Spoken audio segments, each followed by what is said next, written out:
Descarga Cultura.unam.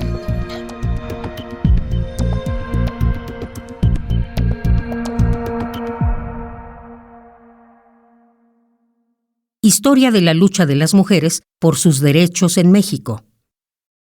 Curso impartido por la doctora Patricia Galeana durante el mes de agosto de 2018 en la Sala Carlos Chávez del Centro Cultural Universitario, dentro del programa Grandesmaestros.unam.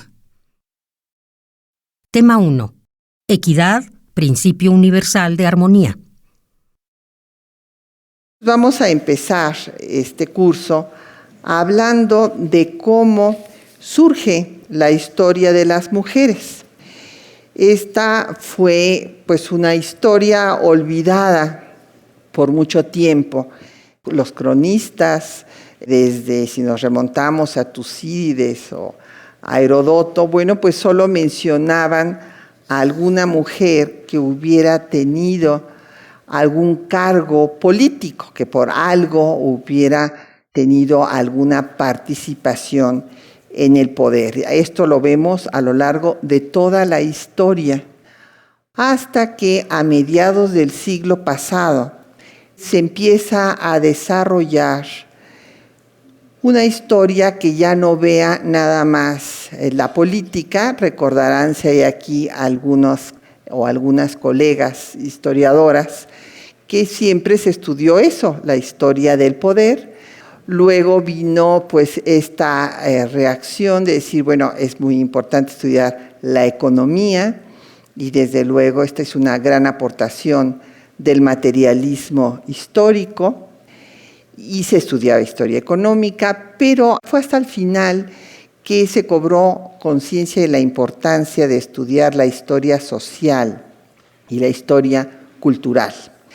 Y para justamente la rama de la historia de las mujeres, hubo un movimiento político, social, de defensa de derechos humanos que fue fundamental, que es el movimiento feminista.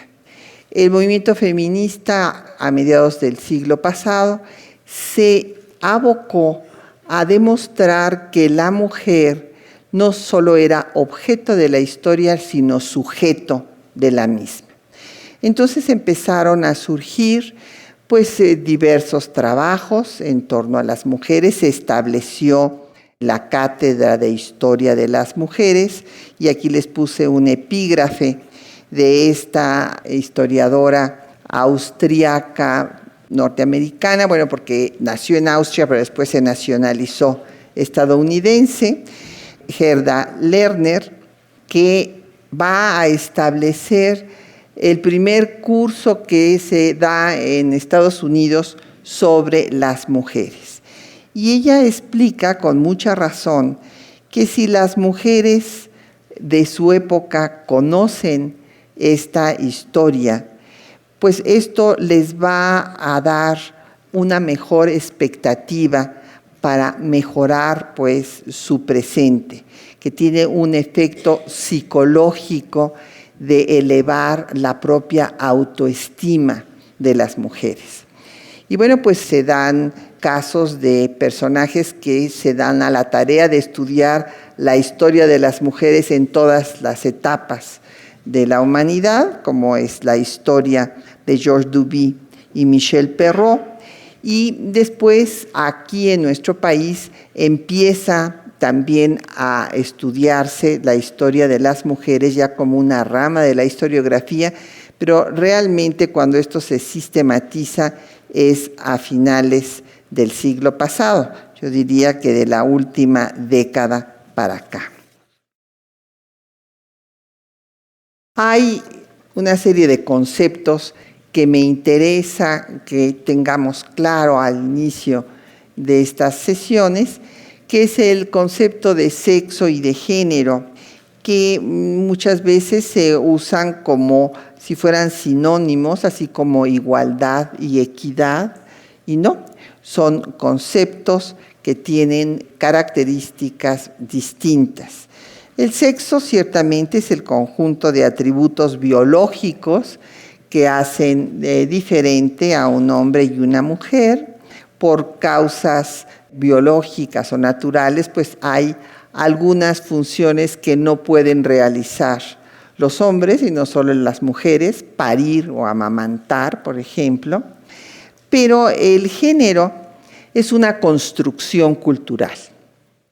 Entonces es una construcción y se da a las personas que tienen un sexo u otro una serie de responsabilidades, de atributos que se pueden cambiar, puesto que han sido construidos culturalmente.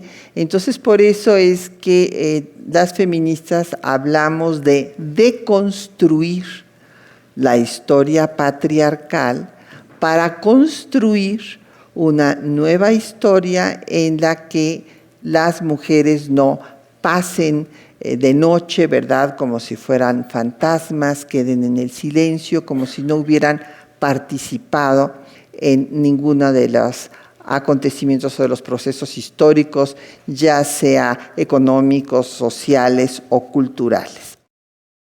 Entonces, estos roles sociales que se le atribuyen a la mujer o al hombre, repito, se cambian, puesto que son una construcción. Y esto creo que en una frase magnífica nos lo dice Simone de Beauvoir cuando dice que la mujer no nace, se hace. Esa está aludiendo a esta construcción. Ahora bien, el tema de equidad y de igualdad. Por mucho tiempo se habló de la igualdad. Recordemos, desde la Revolución Francesa, los lemas eran libertad, igualdad y fraternidad. Pero esta igualdad de la que se hablaba en la Revolución de Francia implicaba la igualdad frente a la ley, sin embargo, excluía a más de la mitad de la población porque las mujeres no estaban consideradas en este proceso. Ya veremos después cómo Olympia de Gouges, al hacer la Declaración de los Derechos de las Mujeres y de las Ciudadanas, pues va a ser atacada por sus compañeros, inclusive por los grupos jacobinos dentro de la revolución, y acabará en la guillotina.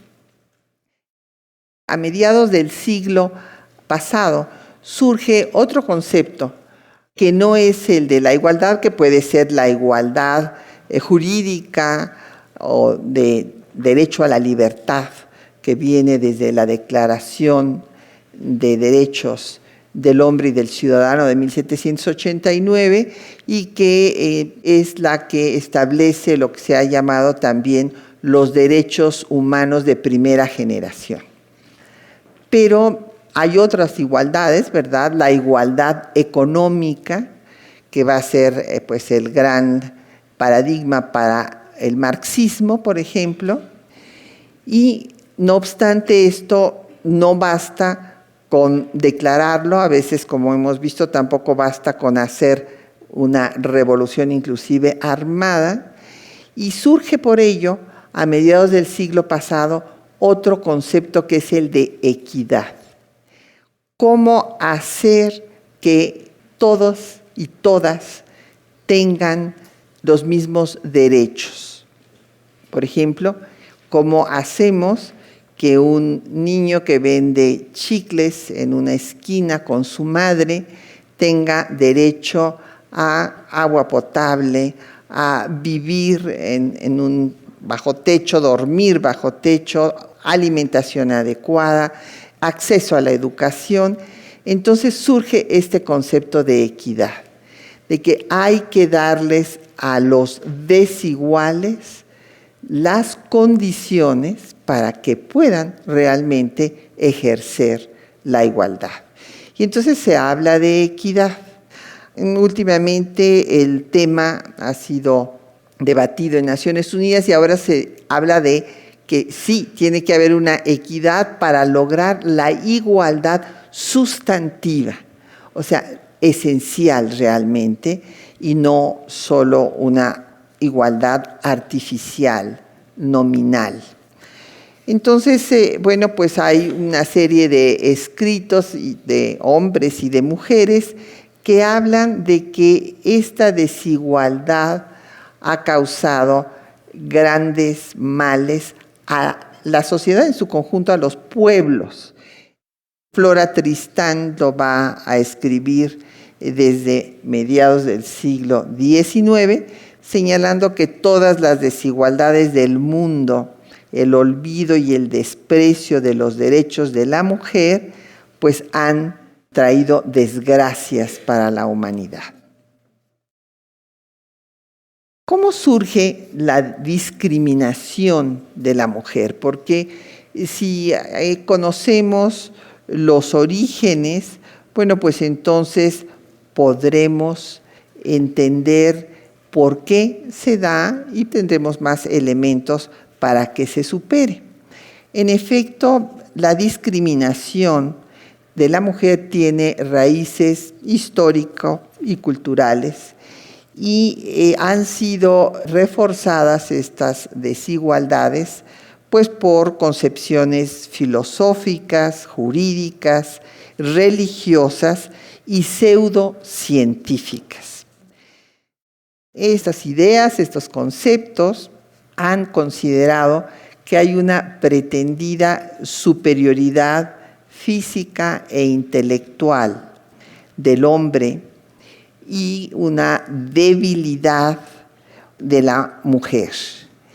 Se supone que son las leyes de la naturaleza, y esto está reforzado, repito, por normas jurídicas y por normas religiosas, y ha llevado a que haya esta actitud que cuando se rompe, pues provoca la violencia. ¿Por qué? Porque si un hombre considera que él es el que manda y la mujer debe obedecer, y cuando la mujer no obedece, pues sobreviene la violencia, porque hay todas estas raíces histórico-culturales que la justifican. Y aquí estoy citando a un filósofo, Schopenhauer, que tuvo una serie de ideas contrarias al sexo femenino, empezando por decir que las mujeres somos seres de cabellos largos e ideas cortas, y que solo infundiéndoles temor, esto es textual, puede mantenerse a las mujeres dentro de los límites de la razón. Entonces, bueno, estas ideas dicen ustedes, bueno, afortunadamente ese señor vivió desde mediados del siglo XIX, sí, pero luego vamos a ver que subsisten, y les voy a dar ejemplos de nuestro tiempo. Estos roles de género, pues, ¿qué es lo que han hecho? Pues esta desigualdad se ha traducido en que haya una minoría privilegiada, que es minoría porque casi siempre resulta que las mujeres han sido la mayoría de la población, un poco más de la mitad, porque contra la debilidad que se nos achaca, pues resistimos más.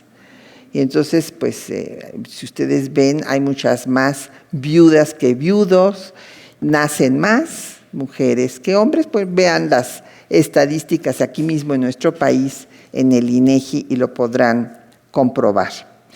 Entonces, en estos roles de género se le atribuyó por las diferentes culturas primarias en las diferentes regiones del mundo, se fue estableciendo un sistema patriarcal en el cual la mujer era la encargada de la crianza y del trabajo doméstico. Pero, repito, esto también es una construcción cultural. Hay quienes han estudiado el matriarcado en algunas regiones del mundo donde ésta se dio.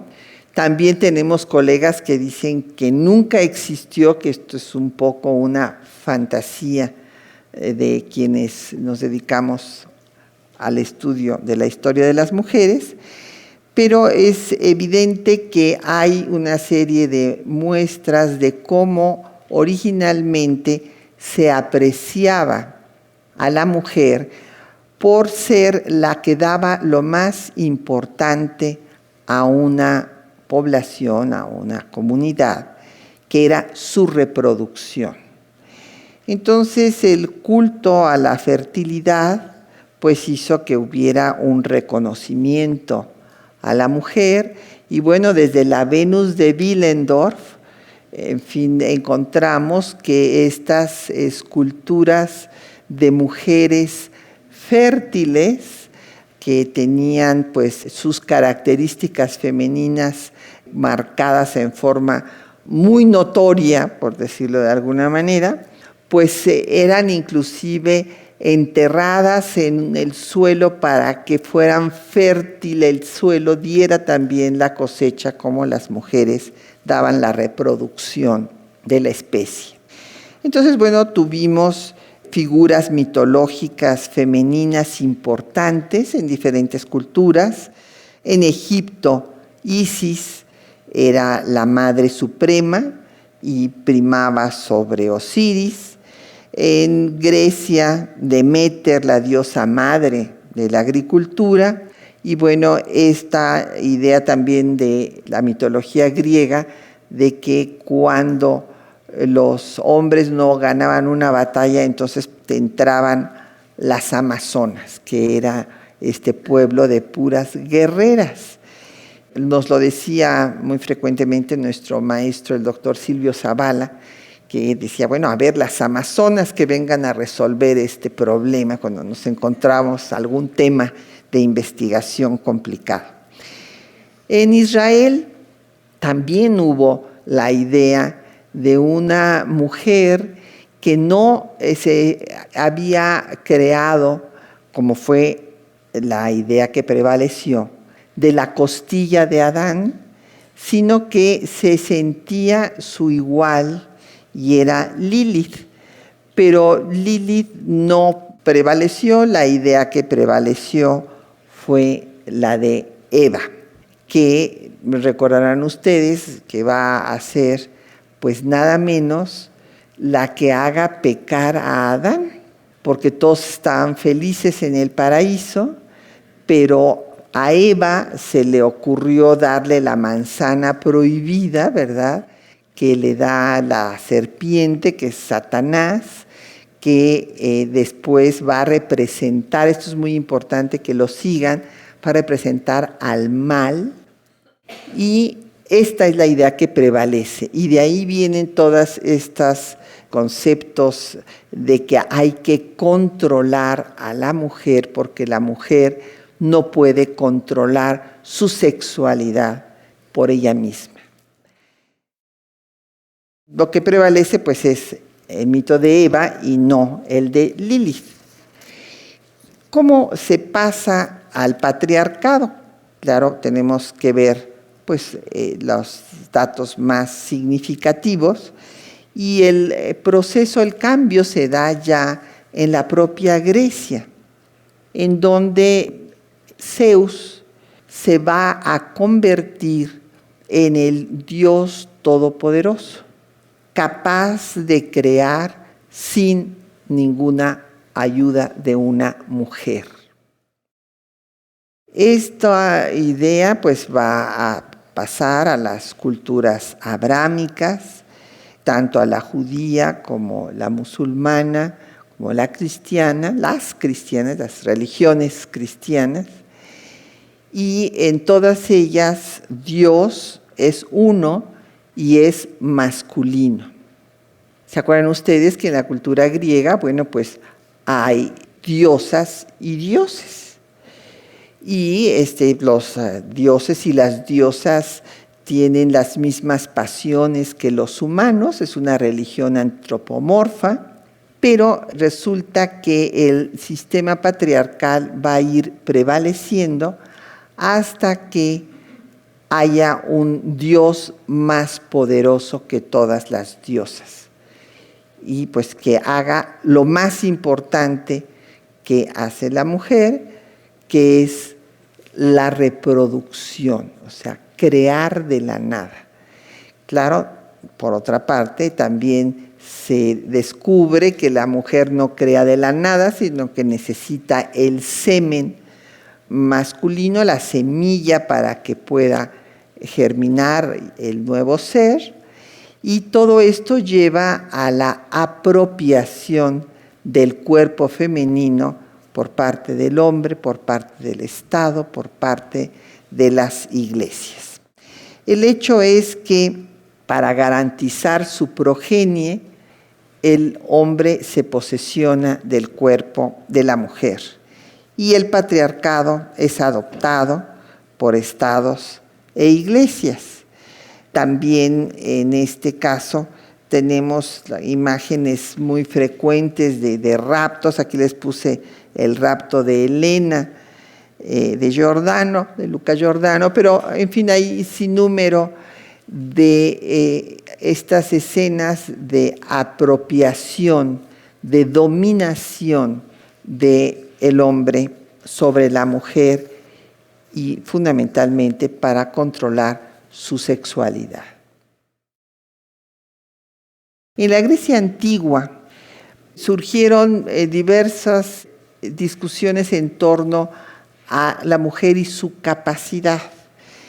Aristóteles habló de cómo la mujer tiene un tamaño más reducido que el hombre y por lo tanto su cerebro es más pequeño y tiene menos intelecto, menos inteligencia. Y habla de cómo las hembras son por naturaleza más débiles y frías, esto es textual, y hay que considerar su naturaleza como un defecto natural. Surgieron también otras ideas diferentes en torno a la mujer, que fueron las de Platón, que seguramente debe de haber sorprendido a sus discípulos cuando les dijo que no podía haber nada mejor para una comunidad, esto está en sus diálogos sobre la República, que todos sus miembros participaran en su defensa, lo cual es un tema muy importante porque ustedes recordarán que en la democracia selectiva griega solamente podían participar en la toma de decisiones quienes eran capaces de portar armas. Entonces, pues las mujeres no podían participar en toma de decisiones porque no participaban tampoco en las guerras. Y lo que estaba proponiendo Platón es que sí participaran y que participaran tanto en la defensa de las ciudades-estado griegas como en la toma de decisiones. Sin embargo, pues lo que prevaleció no fue la idea platónica. Por eso, pues el término inclusive de lo platónico hasta nuestro tiempo presente es una idea irrealizable, una utopía difícil de alcanzar, un amor platónico que no llega a concretarse. Mientras que la idea que sí prevaleció fue la de Aristóteles, que prevalece dentro de la cultura medieval y que va pues a tener una serie de repercusiones en la vida de las mujeres que impide desde luego su desarrollo. Hay a lo largo de la historia también muchos casos de mujeres que fueron transgresoras del deber ser de su época y no dejaron de sufrir las consecuencias, como aquí les puse a Hipatia de Alejandría, que fue una mujer matemática y fue acusada de paganismo y asesinada por una turba de fanáticos. En la Edad Media, entonces, prevaleció la idea de Aristóteles de que la mujer tenía menos inteligencia y una serie de escritos de sacerdotes católicos, qué sé yo, San Pablo, al que cita Sor Juana, de que decía que no podían enseñar las mujeres, no tenían la capacidad para enseñar, pero entonces Sor Juana dice, pero sí, por lo menos podemos aprender. San Pablo no dijo que no pudiéramos estudiar, que no pudiéramos aprender. El hecho es que en la Edad Media habrá también mujeres que estén conscientes de la desigualdad y que traten de romper estas diferencias, como Cristina de Pizán en La ciudad de las damas, cuando habla de que si la costumbre fuera mandar las niñas a la escuela, pues desarrollarían también las artes y las ciencias. Hubo, como había yo dicho, una prevalencia de la cultura patriarcal por normas jurídicas. En Roma, desde el derecho romano, se estableció la patria potestad. O sea, había un jefe en la familia y era el padre. El pater familias tenía derecho de castigar a todos los miembros del núcleo familiar. Y las mujeres pues eran consideradas como menores de edad, como una hija más. Y esto continuará en la Edad Media. El poder es masculino, lo público es masculino, la mujer debe estar en su casa, en el ámbito de lo privado, en el silencio, y el hombre nació para mandar y la mujer para obedecer. Entonces, al no tener tampoco personalidad jurídica ni acceso a la educación, pues su vida está en la reproducción, ¿verdad? En ser madres, esposas, y las que no querían este tipo de vida, pues se tenían que recluir en los conventos. Esto va a tener una trascendencia importante para la cultura cristiana, la cultura católica, y llegará desde luego a nuestro país con la conquista española, este ideal mariano. Y bueno, si nosotros leemos el Génesis, vemos cómo prevaleció esta idea de que había que dominar a la mujer. O sea, es dramático el texto. Dice, en gran manera multiplicaré tu dolor en el parto. Con dolor darás a luz a los hijos. Y con todo, tu deseo será para tu marido y él tendrá dominio sobre ti. Entonces, pues había que ser virtuosas y sumisas. La mujer perfecta era la que seguía estrictamente la moral impuesta por la religión y debería de estar recluida en su casa familiar o en el convento bajo la tutela de las figuras masculinas. Por ejemplo, los conventos, bueno, pues sí podían tener una abadesa que dirigiera el convento, pero ella a su vez dependía de la autoridad masculina, según la orden religiosa a la que se pertenecía. Se establecían también penas corporales y era legítimo para los hombres castigar a sus mujeres. Entonces, bueno, pues esto podía ir desde los golpes hasta que pues se les pasara la mano, ¿verdad? Y perdieran la vida. En el Renacimiento, bueno, sí empieza un proceso de secularización y se va a fijar la mirada en el hombre, vienen las corrientes humanistas, pero no obstante esto, para la mujer la situación no cambia mucho. Veamos a Fray Luis de León en La perfecta casada, y dice que el estado de la mujer en comparación del marido es estado humilde. La mesura debe de ser su característica, que no sea muy habladora, o sea, que no canse a su marido. Debe de tener cuidado, si leen toda la Perfecta Casada, ahí verán, en no molestar al marido, no hablar mucho, no reír, o sea, es la vida del silencio y de la sumisión absoluta. En las casas de recogimiento había, como les decía, las casas familiares, de ahí salían pues nada más para ir a misa.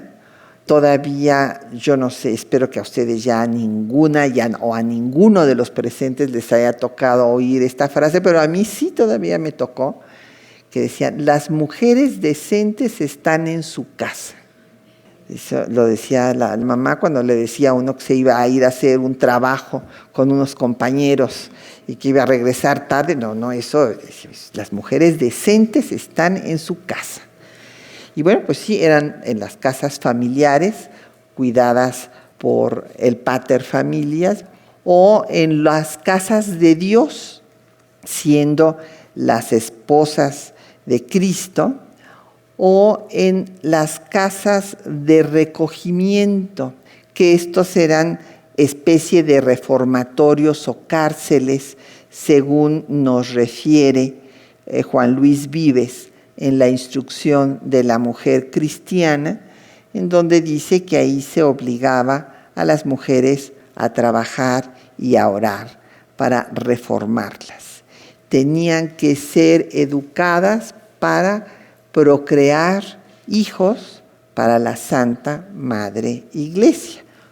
Todos los que se pudieran, ¿verdad? Hasta que la mujer muriera si era necesario de parto. Hay, no obstante, algunas mujeres que sobresalen en ese mundo masculino de sumisión femenina. Tenemos el ejemplo de esta gran compositora Hildegard von Bingen como una de las que trascendió en esta etapa de la historia de la humanidad. Voy a pasar entonces ahora al momento ya más cercano a los cambios de nuestro presente, la Ilustración y la Revolución Francesa. Estas ideas ilustradas pretendían acabar con el absolutismo del monarca, pero también con el absolutismo dogmático de la religión. Entonces inician un proceso secularizador en el que la libertad ocupa un lugar central, la igualdad, hablando de igualdad jurídica en este caso, y la fraternidad, pero aquí también hablamos del derecho a la educación. Sin embargo, la mujer, a pesar de que participó en el proceso revolucionario, pues a la hora del triunfo, dos compañeros no le hicieron justicia a las mujeres. Y aquí está la declaración de esta dramaturga francesa, Olympia de Gouges, en donde ella señala que también la mujer, así como la Declaración de los Derechos del Hombre y del Ciudadano, dice que el hombre nace libre. Pues ella hace la declaración de los derechos de la mujer y la ciudadana, y que la mujer también nace libre y debe permanecer igual al hombre en derechos. Y después dice que si la mujer tiene derecho de subir al patíbulo, también tiene derecho de subir a la tribuna. Sin embargo, Olimpia acabó en el patíbulo, pero no le dieron el derecho de subir a la tribuna. Por esa razón tenemos un programa en Radio Ciudadana que se llama Mujeres a la Tribuna, recordando en homenaje a Olympia de Gouges. Hay otras mujeres en otras partes, además de Francia, en Inglaterra, que también empiezan a reivindicar los derechos de la mujer, como es el caso de Mary Wollstonecraft. Y ya había yo mencionado, y aquí está a Flora Tristán, que defiende la emancipación de la mujer proletaria.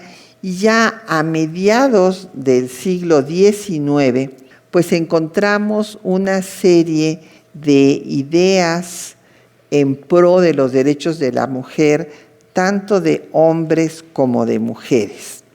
La Declaración de Seneca Falls, de Elizabeth Cady Stanton, va a hablar de que hombres y mujeres son iguales, creados iguales, tienen derechos inalienables de libertad, igualdad. Y fíjense que hablan de derechos humanos. Esto es muy interesante, porque el término de derechos humanos se va a incorporar después de la Segunda Guerra Mundial, cuando surja Naciones Unidas. Y precisamente se habla de derechos humanos para que no fueran derechos nada más del hombre, sino de todas las personas humanas, hombres y mujeres. Y siempre pues hablamos de lo que pasa en Europa, de lo que pasa en Estados Unidos, pero creo importante también que veamos las ideas que aquí en México también se dieron, y se dieron cuando se estaban dando en otras partes del mundo. Si bien nuestro país fue de los últimos 6 en América Latina en reconocer la ciudadanía plena de las mujeres hasta 1953, después de la Convención de Derechos Políticos de Naciones Unidas de 1952, hubo personajes, hombres, que defendieron a las mujeres desde mediados del siglo XIX. Y justamente este año estamos recordando a Ignacio Ramírez, el nigromante, y él, en la obra que lleva por título Los mexicanos pintados por sí mismos, tipos y costumbres nacionales, escribe que las mujeres pasan por 3 etapas. Todas nacen esclavas. Hay un segundo grupo que pasa a una etapa superior, que son las mujeres que son emancipadas, pero por sus esposos. Y hay un tercer estadio superior en el que las mujeres se liberan a sí mismas. Y esto antes de que llegaran a México, no se habían dado las ideas de Augusto Comte sobre los 3 estados para llegar al estado positivo, ni mucho menos. Ignacio Ramírez lo escribe en 1854. Y va a defender en la Constitución de 57 que se den los derechos a las mujeres, porque hay hombres feministas, así como mujeres antifeministas. También las hay. Entonces, él fue lamentablemente una minoría, tuvo el apoyo de 2 o 3 diputados y no logró quedar en la Constitución de 1857 los derechos de las mujeres como él había propuesto. En otra parte del mundo, John Stuart Mill escribe sobre la esclavitud femenina en 1869. O sea, para que ustedes vean que Ignacio Ramírez pues estaba a la vanguardia de lo que estaba sucediendo en el mundo de su época. Y Stuart Mill habla de la necesidad de abolir los privilegios y el proteccionismo del que gozan los hombres en este texto de la esclavitud femenina. Y bueno, pues vamos a hablar ahora qué es el feminismo y cómo surge, porque todavía, aún en ámbitos universitarios, nos encontramos con personas que dicen: qué barbaridad, no digas que eres feminista porque esto va a dañar tu prestigio. Sí, así es como lo oyen. Y desde luego se ha dado toda una satanización del feminismo que ha sido perseguido por gobiernos y por iglesias. ¿Y cómo surge el término?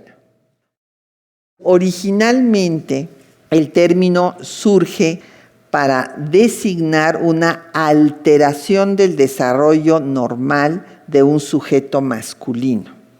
Así como se habla del infantilismo, primero se empezó a hablar del feminismo como un defecto, como una malformación de lo que es perfecto, que es el hombre.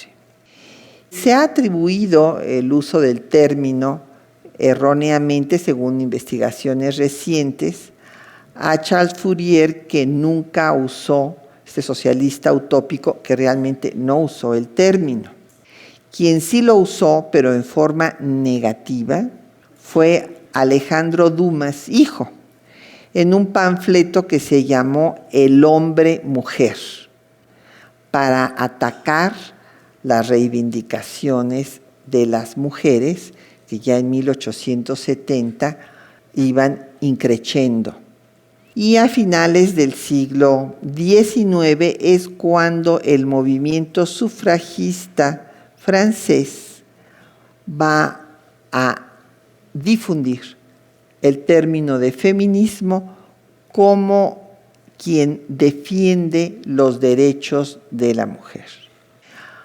A veces porque hay mucha ignorancia sobre este tema, cuando hay algunas personas que hacen comentarios que denotan ignorancia, yo les recomiendo ir a leer algo tan sencillo como el diccionario de la Real Academia de la Lengua Española. Y miren que ahorita no estoy de acuerdo con lo que ha dicho el presidente de la Real Academia de la Lengua Española, que se opone a que en la Constitución española tenga una terminología incluyente para el sexo femenino.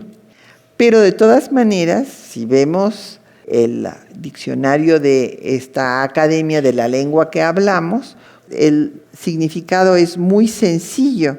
Es la ideología que las mujeres demandan para tener los mismos derechos que los hombres. Y si nos vamos al diccionario de Norberto Bobbio, veremos en su diccionario de política que define al feminismo como una doctrina social que busca, en efecto, que se acabe la discriminación en contra de las mujeres. La que difundió el término, esto ha sido confirmado recientemente, fue Hubertine Auclert, que era una sufragista fundadora del periódico La Ciudadana. Y ella en 1881 empieza a difundir esta palabra, término que va a ser utilizado aquí en nuestro país también a finales de siglo, para que vean que no estábamos al margen de lo que pasaba en el mundo. Entonces, al final del siglo XIX en México, como veremos más adelante, hay también una proliferación de publicaciones para mujeres y de mujeres. Y entre ellas, en las revistas de la Náhuac, de Laureana Wright, va a hablar del feminismo y va a tener un célebre estudio que se llama La emancipación de la mujer a través del estudio. Aquí en México también hubo revistas feministas y revistas femeninas, como sigue habiendo hoy, ¿verdad? Las femeninas son las que dan recetas de belleza y de cocina, y las feministas pues son las que buscan la emancipación de la mujer. El tema de derechos humanos está vinculado al feminismo, y esto es reconocido por los diferentes estudiosos y estudiosas de la evolución de los derechos humanos, de estos derechos humanos de primera generación, que era el derecho a la libertad, en el cual se le decía al Estado: no intervengas, no puedes atropellar mis libertades. Y después vienen derechos de segunda generación, que ya son los colectivos, y aquí vamos a tener pues el orgullo de que en la Constitución producto de la Revolución Mexicana, la Constitución de 1917, establezca por vez primera en un texto constitucional los derechos de los colectivos de trabajadoras y trabajadores del campo y de la ciudad. Pero el término derechos humanos va a ser impulsado por las y los feministas. Y hay una mujer, es una historiadora, una medievalista, decana del Barnard College, que fue Virginia Gildersleeve, que ella empezó a trabajar para que se formara una organización mundial de mujeres que hubieran tenido educación universitaria. Esto pues primero eran muy pocas, pero ya en tiempos de Virginia Gildersleeve consideró que había que buscar que no hubiera afirmaciones como las que todavía encontramos en nuestro presente y que aquí les puse textualmente. Ella es una química muy notable para ser mujer. Punto, sin comentarios. Entonces, Virginia Gildersleeve va a fundar una organización, la International Federation of University Women, que va a tratar de evitar que haya una Segunda Guerra Mundial. Ellas habían vivido la Primera Guerra Mundial y querían una organización pacifista y consideraban que no podía haber paz en el mundo si no había paz en la casa entre las parejas, y que la forma de lograr que hubiera esta paz era a través de la educación de las mujeres. Por eso reunieron a las universitarias. Y Virginia Gildersleeve fue la única mujer que participó en las conferencias de San Francisco para la elaboración de la Carta de Naciones Unidas. Fue designada por el presidente Roosevelt precisamente por sus antecedentes de tratar de organizar a una asociación internacional que buscara la paz. Y quien propuso que se utilizara la palabra derechos humanos, no derechos del hombre, como se había hecho en 1789, fue Eleanor Roosevelt, quien fue la presidenta de la Comisión de Derechos Humanos, y precisamente por eso, para incluir a las mujeres, es que se denominó Declaración Universal de los Derechos Humanos en lugar de los derechos del hombre.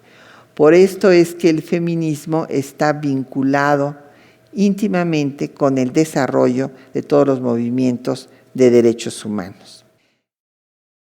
La IFU, por sus siglas, que fundara Gildersleeve con otras investigadoras inglesas, cambió su nombre a WI, y aquí en México es la Federación Mexicana de Universitarias.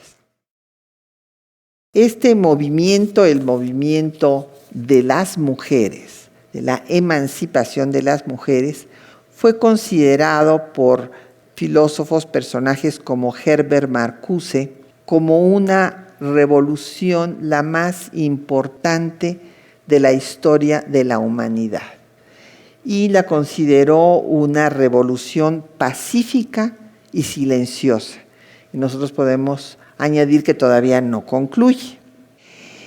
Hay una serie de luchas que después vamos a ver. Se dan las luchas laborales de mujeres que no tienen acceso a la educación, pero que sí trabajan y no tienen la remuneración por su trabajo.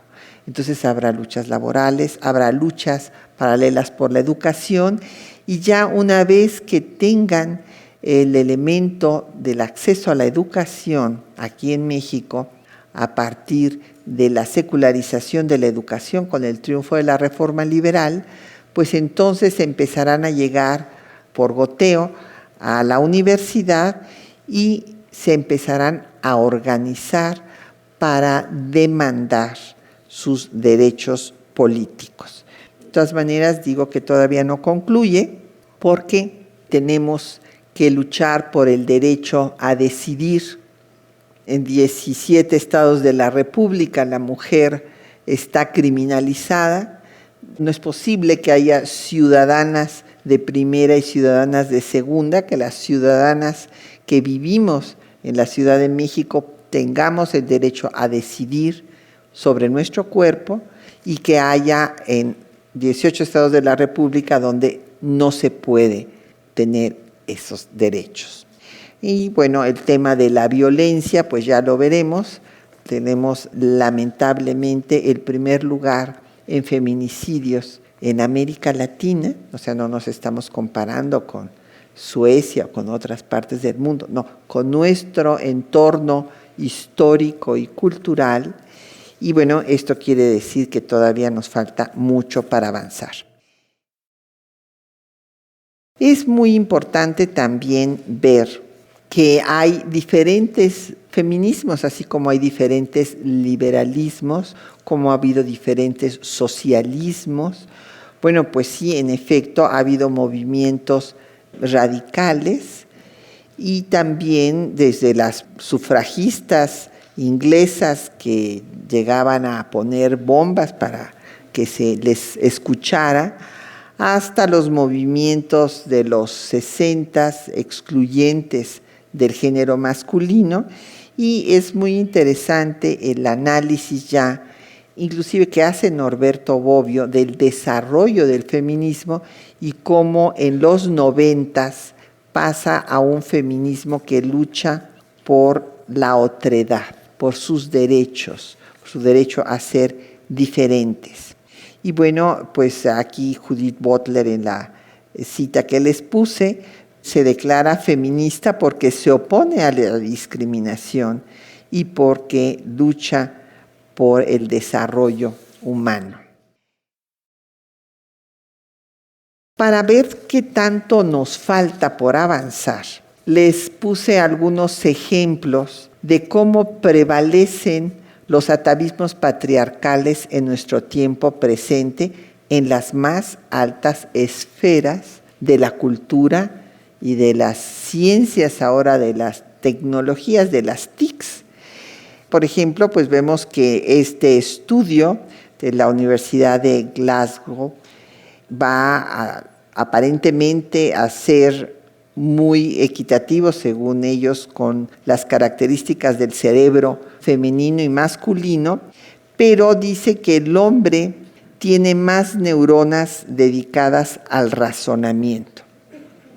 Nosotras somos más eficientes, gastamos menos energía y podemos atender varias cosas al mismo tiempo porque nuestras neuronas se interconectan, pero no dejan de decir que los hombres tienen más capacidad para el razonamiento. Y un señor que fue dean de la Universidad de Harvard, el señor Lawrence Summers, en el 2005 declaró que las mujeres teníamos menor capacidad para las matemáticas que los hombres. Por eso había menos matemáticas que matemáticos. Bueno, la reacción de la comunidad científica internacional y en particular de las y los matemáticos hicieron que el señor tuviera que renunciar. Esto documenta nuestro optimismo. Pero en el 2017, esto es apenas el año pasado, un ingeniero en informática, el señor James Damore, me di a la tarea de investigar su nombre, declaró que las mujeres no lideraban la empresa en Google porque sus capacidades biológicas naturales no se los permiten.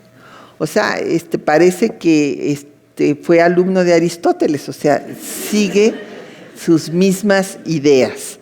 Afortunadamente, el señor Damore fue cesado en Google porque la empresa señaló que no iba de acuerdo con las políticas establecidas por ellos. Entonces tenemos que buscar, pues, la equidad para una igualdad sustantiva. Y como declaró Kofi Annan, la igualdad de género es más que un objetivo en sí mismo, es una condición previa para afrontar el reto de reducir la pobreza, promover el desarrollo sostenible y la construcción de un buen gobierno. Todo eso implica la igualdad sustantiva entre hombres y mujeres. Entonces nos queda claro que debe de dárseles a los desiguales las condiciones para ser iguales y que estas desigualdades no tienen que ver con condiciones naturales, sino culturales. Y no basta reconocer la igualdad jurídica, sino hay que dar las condiciones para que exista la igualdad sustantiva.